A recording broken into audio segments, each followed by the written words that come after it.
Buenas tardes.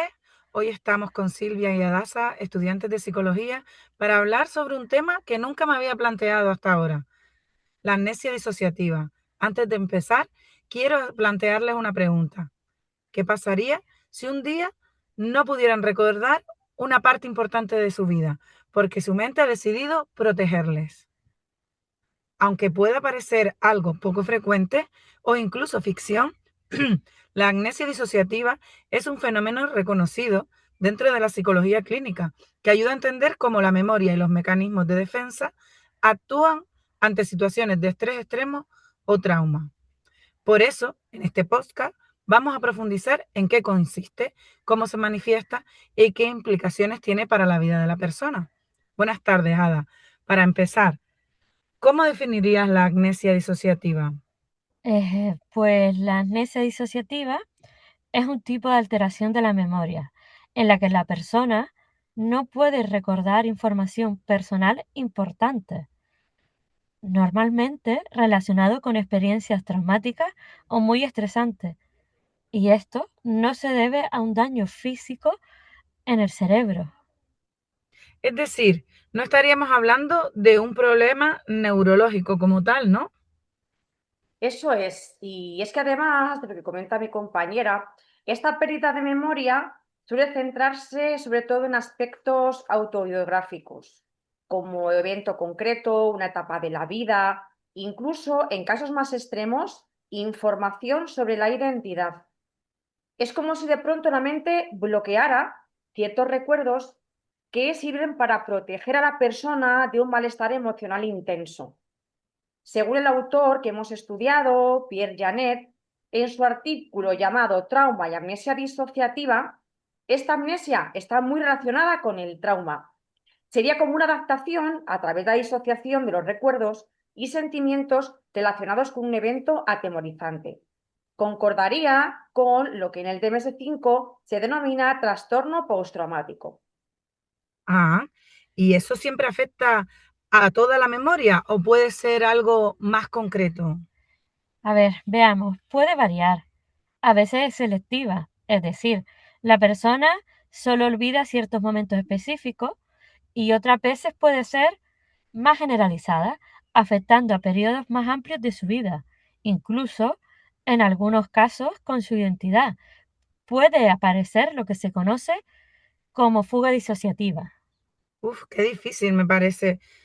Antes mencionabas que puede haber distintos tipos de afectación. ¿Cuáles serían las principales características o síntomas de la amnesia disociativa? Sí, a ver, lo más característico es como esa incapacidad para recordar información personal relevante, pero no de forma general, como por ejemplo olvidar cosas cotidianas, como lo que has hecho ayer, sino más bien relacionada con experiencias concretas.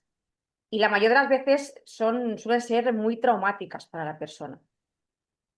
Uf, ahora me planteo si alguna vez he tenido yo ese tipo de amnesia. ¿Cómo se manifiesta eso en el día a día de la persona? Pues puede variar bastante. Por ejemplo, hay personas que no recuerdan un evento específico, como un accidente o una situación muy estresante. Otras pueden tener lagunas más amplias, como no recordar una etapa de su vida. Incluso en casos más grandes, graves, pueden olvidar quiénes son o datos importantes de su identidad. Uf, eso suena bastante impactante, ¿eh?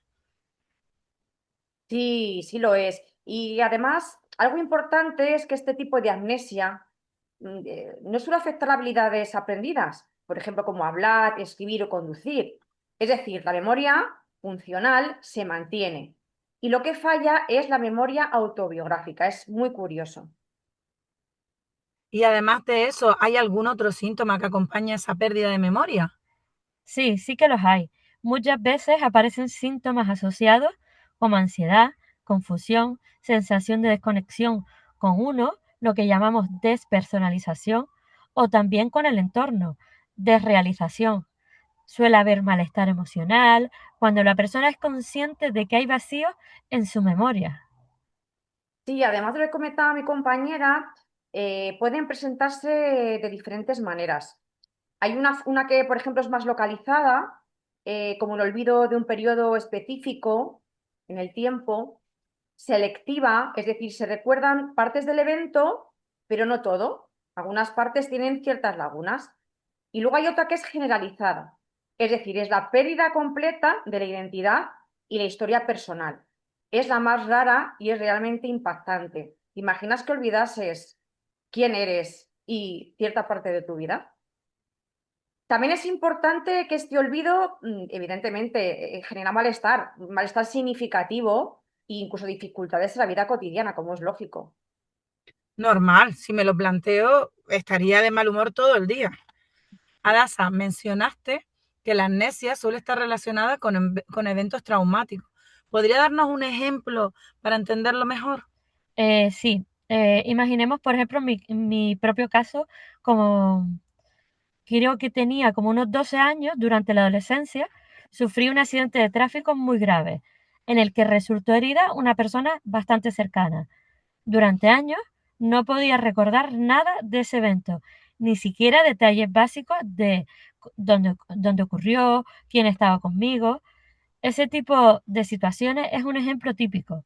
El trauma es tan intenso que la mente se disocia de la experiencia separándolo de la conciencia para reducir el sufrimiento emocional. ¿Y tuvo algún efecto en ti eso? Pues sí, en principio la gente me hablaba del accidente y como no recordaba, era como una sensación un poco rara, creándome hasta ansiedad. Entonces, ¿cuáles son las causas de la amnesia disociativa? Pues bueno, la causa principal, como hemos dicho, suele ser la exposición de la persona a un evento traumático o algo altamente estresante. Como hemos dicho, ¿no? En el caso de Ada, pues un accidente en concreto, un abuso físico sexual, violencia, incluso ya a un nivel más general, pues una guerra, ¿no? Un desastre natural. Pero también, evidentemente, influyen factores personales, individuales, por ejemplo, la vulnerabilidad psicológica de la persona, si ha habido algún antecedente de trauma en la infancia, o también es determinante el estilo de afrontamiento más o menos adaptativo de la persona. Muchos de los que nos escuchan se estarán preguntando por qué la mente responde de esta manera. Pues se entiende como un mecanismo de defensa. Es decir, el cerebro desconecta de esos recuerdos para proteger a la persona del impacto emocional que supondría revivirlo constantemente. O sea, como si la mente priorizara la supervivencia emocional. Exacto, es impresionante, ¿verdad? No es una decisión consciente que toma el individuo, sino tu cerebro hace un proceso automático. Es decir, la persona no elige olvidar, sino que tu sistema psicológico actúa para reducir el sufrimiento y que no se produzca un desequilibrio en todo el sistema. Es impresionante, ¿verdad? Entonces, ¿esto le puede pasar a cualquiera o hay personas que son más vulnerables? A ver, realmente puede ocurrirle a cualquier persona, como hemos visto, con una situación extrema. Pero sí es cierto que hay factores que pueden aumentar su vulnerabilidad, como haber vivido traumas previos, tener dificultades para gestionar emociones y también influye pues, el contar con poco apoyo emocional y social. Ah, vale, o sea, no es solo el evento en sí, sino también cómo lo vive la persona, las herramientas que tiene para gestionar. Eso es, influye mucho la historia personal, los recursos psicológicos y el contexto. Por eso, dos personas pueden vivir algo parecido y reaccionar de forma muy distinta. Uf, imagino que para ustedes el diagnóstico no será fácil, ¿no? Nada fácil. El diagnóstico es clínico y lo realiza un profesional de la salud mental, como un psicólogo clínico o psiquiatra. Se basa en entrevistas clínicas y en criterios diagnósticos establecidos. Sí, como ha dicho mi compañera, es esencial que se haga un diagnóstico por un especialista. Y además es principal descartar que no sean causas neurológicas, como por ejemplo una lesión cerebral, una enfermedad neurodegenerativa. Y claro, para ello a veces es necesario, ¿no?, utilizar pruebas médicas complementarias. Y a veces es difícil porque la persona ni siquiera es consciente de lo que ha olvidado. Y también es importante descartar que esa persona haya consumido algún tipo de droga o estupefaciente que pueda alterar su mente. Claro, yo me lo planteo, si en algún momento yo puedo haber sufrido algo así. En estos casos, ¿La amnesia disociativa tiene tratamiento? ¿Puede recuperarse la memoria? Sí, afortunadamente en muchos casos la recuperación es posible, aunque claro, depende mucho de cada persona y de la situación concreta. Lo principal es el tratamiento con terapia psicológica. Tenemos variedad de ellas, terapia cognitivo-conductual, terapias centradas en el trauma, terapia psicodinámica, siempre buscando la que mejor se ajuste, por supuesto, al paciente. También puede utilizarse técnicas como la hipnosis clínica o la terapia MDR, que ayudan a procesar los recuerdos traumáticos. En algunos casos también pueden recetarse medicamentos para tratar esos síntomas asociados. Como hemos dicho, a veces pues, se sufre de ansiedad o depresión por las circunstancias, aunque no curan la amnesia en sí, pero el objetivo no es reforzar el recuerdo, como vimos, sino que la persona realmente pueda procesarlo de una manera segura. ¿Y en qué consistiría esa terapia de ayudar a ese proceso? Pues mira, lo más importante es crear un espacio seguro donde la persona vaya procesando poco a poco esas experiencias que se han quedado bloqueadas. Realmente no se trata de forzar el recuerdo, sino de trabajar las emociones asociadas y que si la persona está preparada, pues esos recuerdos puedan ir poquito a poco reapareciendo de forma gradual, sin que sea una situación traumática que puede incluso ser contraproducente en la persona. Claro, o sea, el objetivo no es obligar a recordar, sino acompañar en el proceso y dar estrategias para ese malestar del que hablábamos. Exacto. De hecho, forzar la recuperación puede ser contraproducente. Por eso se utilizan enfoques terapéuticos centrados en el trauma, que ayudan a integrar esa experiencia sin generar más malestar. Claro, según lo que me están diciendo, si generamos más malestar y más trauma, pues al final no vamos a recordar nada, ni vamos a querer. Bueno, y suele ser un proceso muy largo. Puede serlo, sí. Depende de la gravedad, del apoyo que tenga la persona y de sus propios recursos. Pero con un buen acompañamiento, muchas personas consiguen mejorar su calidad de vida, incluso aunque no recuperen todos los recuerdos. Y para ustedes, como profesionales, ¿qué desafíos tienen que enfrentar en el manejo de esta amnesia? Pues mira, uno de los principales desafíos es que los recuerdos pues, muchas veces emergen de manera gradual o inesperada. Entonces, claro, eso puede ser emocionalmente abrumador para el paciente.